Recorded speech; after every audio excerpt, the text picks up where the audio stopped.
Video देखने वाले सुनने वाले माताओं बहनों तथा दर्शकों हवा सिंह की तरफ से सभी बहन भाइयों को राम राम। आज हम आपके सम्मुख एक नई कहानी लेकर प्रस्तुत हुए हैं, जिसके बारे में हम इस वीडियो के अंदर बताएंगे। विषय है ज्ञान की ताकत। राजा जो जनक है वो बहुत धर्मपरायण राजा थे और वो अपने समय के अंदर जो है वेद पुराणों के अंदर जो है वो करवाते रहते थे व्याख्यान। तो उस समय उनके दरबार में जो है एक वंदी नाम का जो है उनका राजपुरोहित था। तो जो भी वंदिन के साथ जो है सातवार पर जो चर्चा किया करता था, तो वंदिन ने शर्त रखी थी भी जो सातवार तुम्हें मेरे साथ हार जाएगा ने तो उसने जल समाधि लेनी पड़ेगी। तो इस प्रकार से जो है एक बार जो है ऋषि हुए हमारे उद्दालक नाम के, तो उनके एक लड़का था जिसका नाम सफेद केतु था और पुत्री का नाम था सुजाता। तो ऋषि उद्दालक ने जो है अपना एक शिष्य बनाया था, उसका नाम था काहोड़। बाद में वो काहोड़ ऋषि कहलाए। तो काहोड़ ऋषि जो है उनको ऋषि उद्दालक ने हर प्रकार का जो है वेद पुराण को ज्ञान दे दिया था। और वेद पुराण का समस्त ज्ञान देने के बाद उन्होंने जो है अपनी बेटी जो थी, उनकी बेटी थी ऋषि उद्दालक की सुजाता, तो उसकी शादी जो है ऋषि काहोड़ के साथ कर दी। तो एक बार जो है ऋषि काहोड़ जो है वो ऋषियों के साथ बैठे हुए थे और उस पर वेद पुराणों के ऊपर ज्ञान चर्चा हो रही थी। तो ज्ञान चर्चा हो रही थी तो उस समय सुजाता के जो है वो भी उनके पास बैठी हुई थी। तो सुजाता के गर्भ के अंदर उस समय बच्चा था। तो जब ऋषि काहोड़ उनको ऋषि मुनियों को ज्ञान के बारे में बता रहे थे, तो सुजाता के गर्भ से जो है बच्चे ने आवाज दी कि हे पिताजी, जो आप बार बार इन ग्रंथों को पढ़ रहे हो ये तो केवल शब्द हैं, इनको आप अब जो है अपनी आत्मा के अंदर धारण करोगे तो ही इस ज्ञान का कुछ मतलब फायदा होगा आपको। लेकिन वैसे किताबों को पढ़ने क्या फायदा, आपको उसको जीवन में उतारो।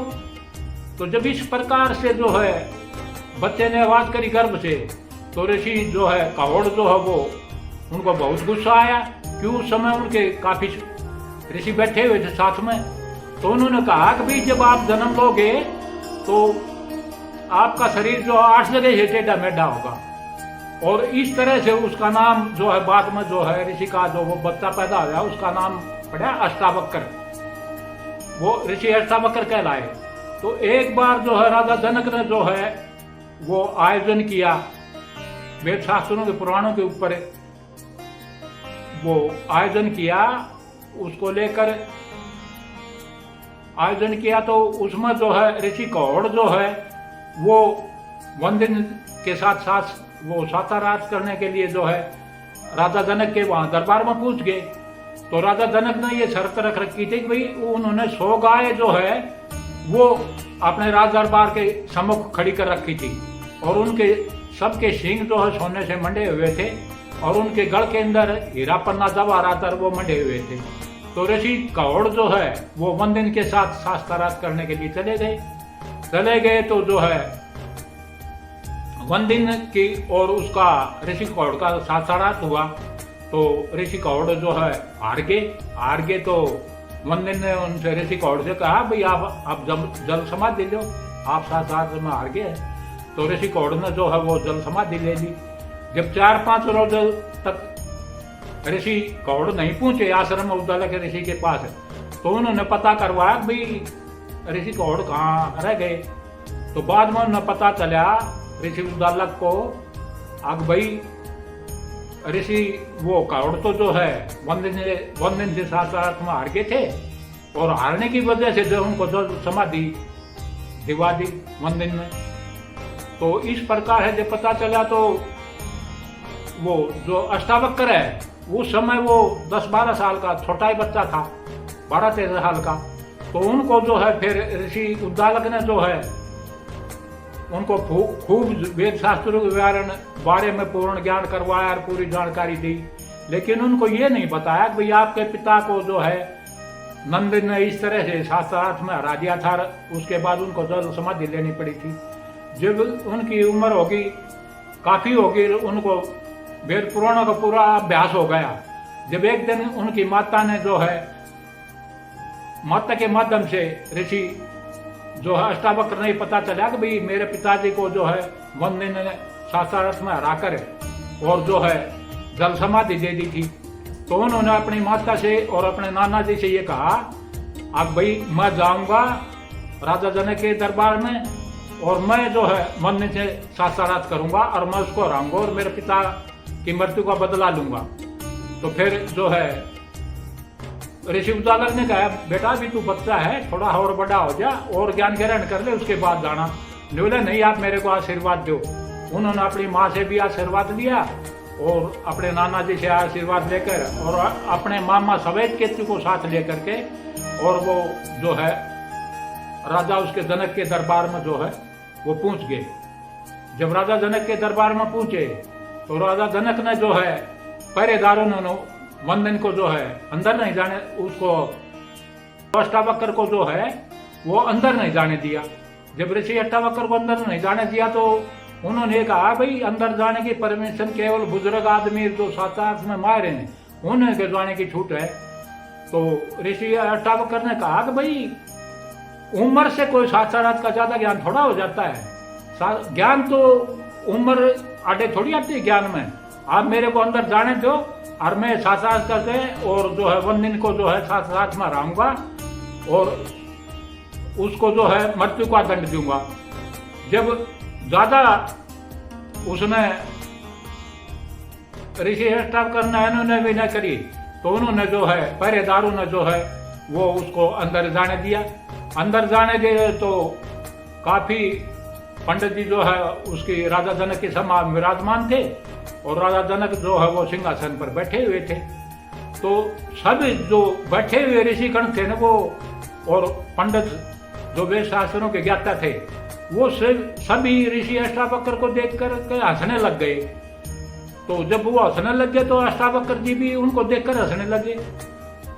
उनको देखकर ऋषि अष्टावक्र हंसने लगे तो राजा जनक ने जो है ऋषि अष्टावक्र से सवाल किया, अग भाई ब्राह्मण बालक, ये जो ऋषि मुनि हंस रहे हैं उसका तो मेरे को पता है ये क्यों हंस रहे हैं, लेकिन आप जो है इस सभा में आकर आप क्यों हंसे?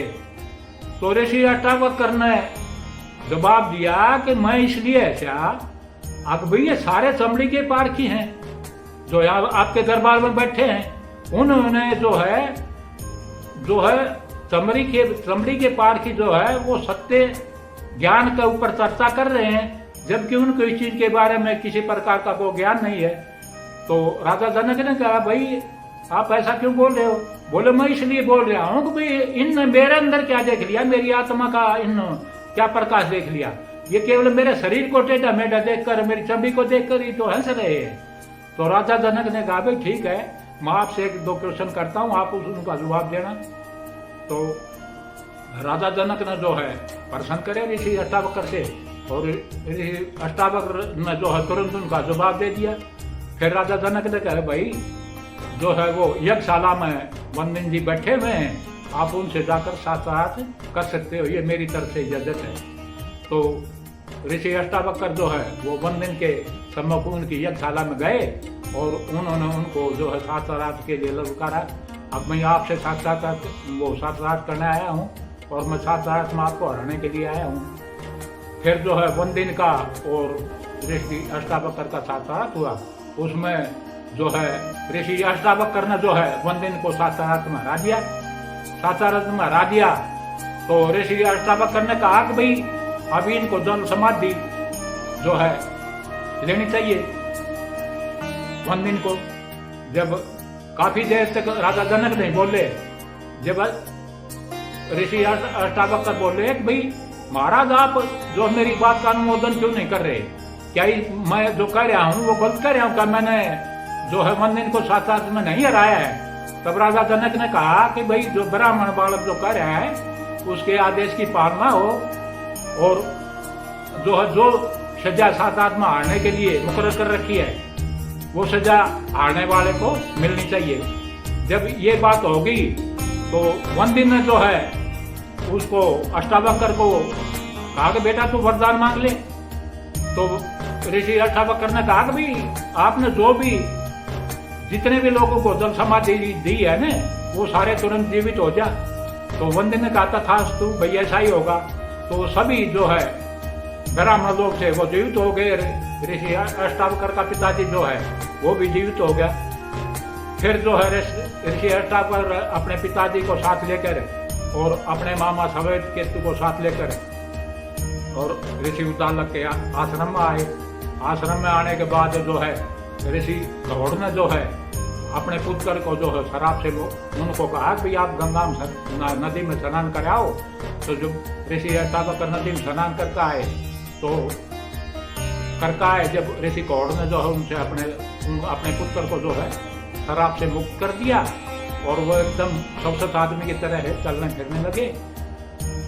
दूसरे दिन जो है राजा जनक जो है वो ऋषि उद्दालक के आश्रम में आए और उन्होंने घोड़े पर से उतर कर और ऋषि अष्टावक्र को जो साष्टांग प्रणाम किया और उन्होंने ऋषि जनक ने जो है उनको अपना गुरु माना और राजपुरोहित के रूप में उन्होंने स्वीकार करके और ये कहा भाई आप मेरे राज दरबार में पधारिए। जब ऋषि अष्टावक्र जो है वो राजा जनक के दरबार में जो है राजपुरोहित बनकर गए तो राजा जनक ने जो है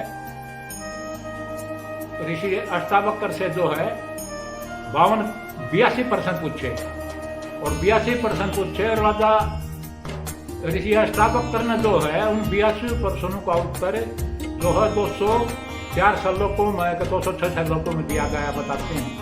तो वो जो उनका वार्तालाप जो है ऋषि अष्टावक्र का जो राजा जनक का जो है वो किताब जो है वो अष्टावक्र गीता के नाम से फेमस हुई और आज भी उस गीता को अष्टावक्र गीता के नाम से जाना जाता है। ये कहानी यहाँ समाप्त होती है। वीडियो देखने वाले सुनने वाले सभी बहन भाइयों को वाचिंग की तरफ से राम राम। हमारी प्रस्तुति कैसी लगी आपको ये कमेंट करके बताएं तथा वीडियो को लाइक करें, शेयर करें तथा हमारे चैनल का जो बेल आइकन है उसको दबाएं ताकि आने वाले नए वीडियो की जानकारी सबसे पहले आपको मिल सके। धन्यवाद।